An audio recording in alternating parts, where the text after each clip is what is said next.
और विचार करना पड़ेगा लास्ट में इस कथा के कि हम कहाँ खड़े हैं, हम भगत की श्रेणी में हैं या आम व्यक्ति की भी श्रेणी में है या नहीं है। ऐसे परमात्मा नहीं मिलेगा, ऐसे भगवान नहीं मिलेगा, ऐसे सतलोक नहीं मिलेगा। श्री सुदामा जी किसी यजमान को भ्रमित करके रुपये या अन्य पदार्थ नहीं लेते थे, केवल अपना व परिवार का भोजन तथा कपड़े यदि आवश्यकता हुई तो ही लेते थे। कुछ दिन कोई क्रियाक्रम करवाने वाला नहीं आया, भोजन की समस्या पूरे परिवार को हो गई। सुदामा देखो, यहाँ से सुदामा जी की परीक्षा हो गई शुरू। सुदामा जी अपनी आवश्यकता के अनुसार ही उनसे रोटी और कपड़ा वगैरह मांगा करते थे, और वो भी केवल उसी से जिसकी वो यजमानी किया करते थे, जिसके घर पे वो पूजा पाठ किया करते थे। एक समय सुदामा जी के जीवन में ऐसा आया कि कोई भी पूजा पाठ करवाने वाला नहीं आया। अब सुदामा जी के परिवार पे आर्थिक संकट आ गया, रोजी रोटी की समस्या आ गई। आप सुदामा जी को देख के ना चलें, वरना हम इस कथा को जिंदगी में नहीं समझ पाएंगे। वो सुदामा हम सभी भाई बहन अपने को समझें कि परमात्मा यहाँ पे सुदामा की जगह हमें रख रहे हैं।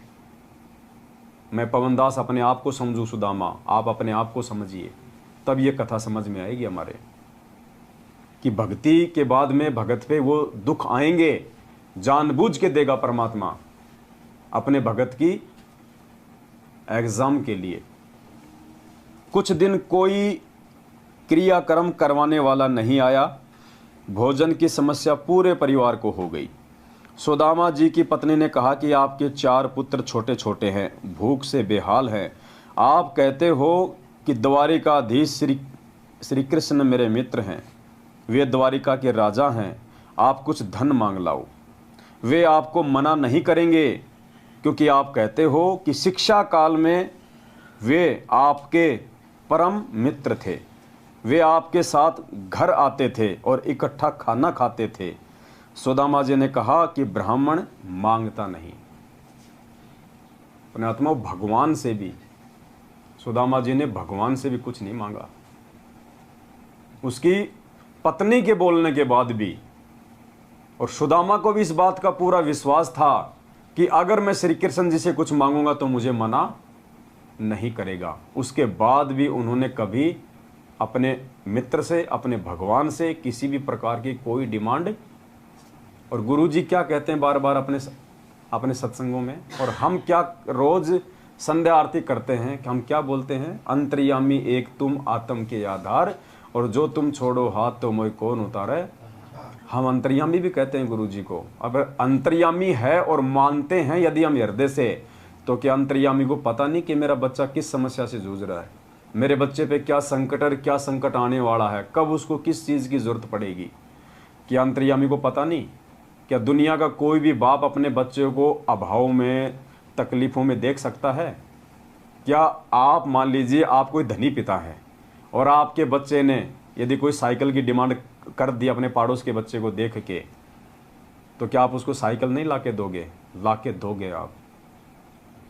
जहाँ तक आपकी हैसियत है, आप सक्षम हैं।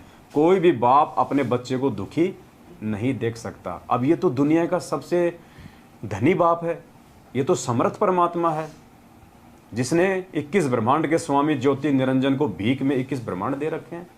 ये हमें क्या नहीं दे सकता? क्या इस अंतर्यामी को मालूम नहीं है? सब पता है। अपने प्रत्येक शिष्य और शिष्या के जीवन का इनको भली भांति पता है। मालिक कहते हैं चीटी पायल बाजे पैर, साहिब सुनता है सब लहर।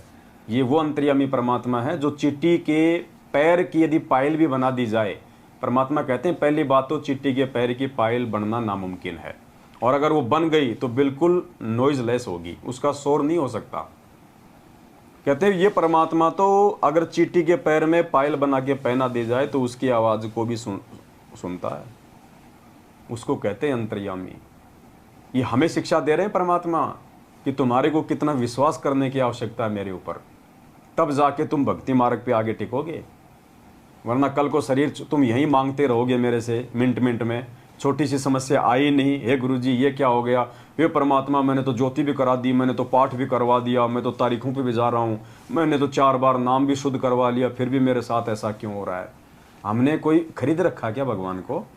नाम लिया था जब हमने एग्रीमेंट किया था कि गुरुजी मेरे तो पैर में कांटा भी नहीं लगना चाहिए, एग्रीमेंट किया था क्या?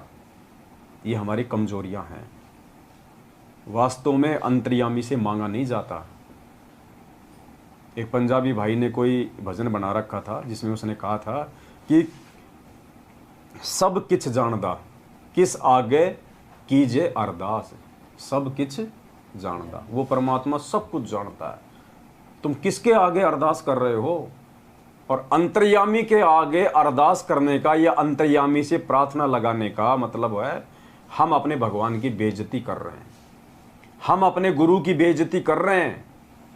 अंतर्यामी से हम मांग रहे हैं, अंतर्यामी को हम बता रहे हैं, जानी जान को हम बता रहे हैं, हमारी हर तकलीफ, हमारे ये जन्म तो छोड़िए, जन्म जन्मांतरों की समस्याओं से, तकलीफों से, कर्म और कुकर्मों से जो परमात्मा अच्छी तरह से वाकिफ है, उस परमात्मा को हम अपनी समस्या बता रहे हैं। ये हम अपने परमात्मा पे अविश्वास प्रकट कर रहे हैं, हम अपने गुरुजी की आंखों के सामने बेइज्जती कर रहे हैं, हम अपने आप को मूर्खता के रूप में उनके सामने पेश कर रहे हैं, अंतर्यामी को ये बता के।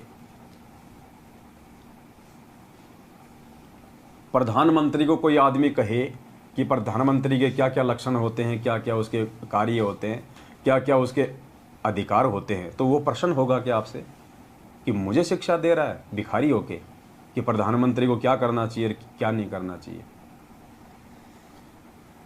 वे आपके साथ घर आते थे और इकट्ठा खाना खाते थे। सुदामा जी ने कहा कि ब्राह्मण मांगता नहीं, अपने कार्य कर्म कांड करके दक्षिणा ले सकता है। क्या कहा सुदामा जी ने कि ब्राह्मण का धर्म मांगना नहीं होता, ब्राह्मण का धर्म है कि जो उसने शिक्षा और दीक्षा प्राप्त की है उस आधार से अपनी पूजा पाठ करके अपने यजमान से विधिवत वो कुछ ले सकता है। पुण्यात्माओं, कितनी बड़ी शिक्षा है यहाँ पे।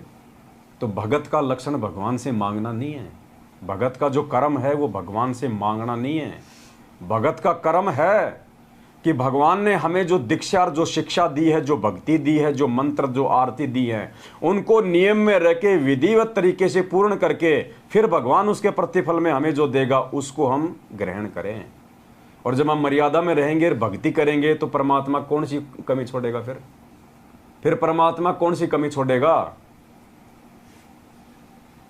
मांगने की आवश्यकता नहीं पड़ेगी। यदि हम सही तरीके से भक्ति मार्ग पे चल रहे हैं तो आवश्यकता नहीं पड़ेगी भगत को भगवान से मांगने की।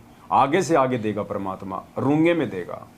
यहाँ के सुख तो परमात्मा ने रूंगे में बताए ना।